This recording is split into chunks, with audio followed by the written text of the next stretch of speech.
Australia's economy needs to be more competitive and more productive to address an ageing population. That's according to the Treasurer. The number of Australians of retirement age, of course, is going to double over the coming 40 years. Pension spending, well, that will decline thanks to super balances growing quite quickly. Jim Chalmers is launching a review of Australia's competition laws, though, to boost the economy through a period of predicted slowing. If we are to make the most of the big trends and transitions in our economy into the future, whether it's digitalisation, the growth in services, the net zero transformation, at the same time as we deal with the cost of living pressures that people are facing in the economy, we give ourselves the best chance to prosper into the future. Increased markups and market concentration and falling small business start-up rates have been singled out as areas of focus by the Assistant Competition Minister. All of this suggests the Australian economy may have become less dynamic. And that indeed may be a reason why, as Jim has just pointed out, the last decade was the lousiest decade of productivity growth that we've measured in the post-war era.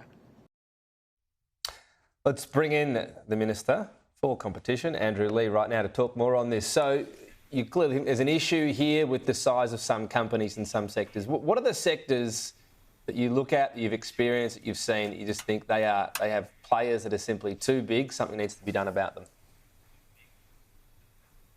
It's a great question, Tom. I mean, really, if you look right across the Australian economy, from banking to baby food to beer, you see too little choice and too few competitors.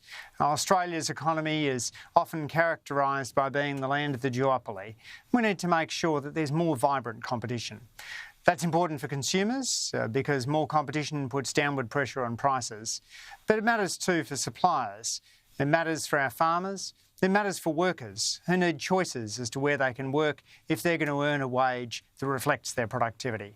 So this reform review really is looking right across the Australian economy at opportunities to put in place the sorts of competition reforms that increased living standards by $5,000 per household under the Keating-Hilmer reforms of the 1990s.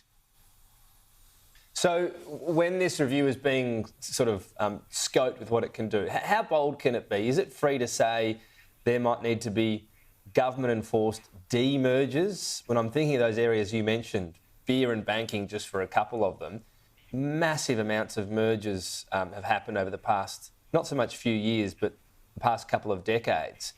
Does the review need the power to say we've got to actually split some of these companies up?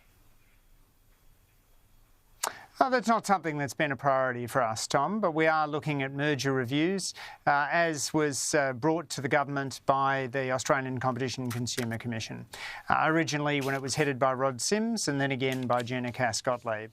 And the Commission has a range of recommendations which the Competition Task Force will consider. We're also open to bright ideas, whether they're coming from states, territories, business, from the community sector, from academic experts.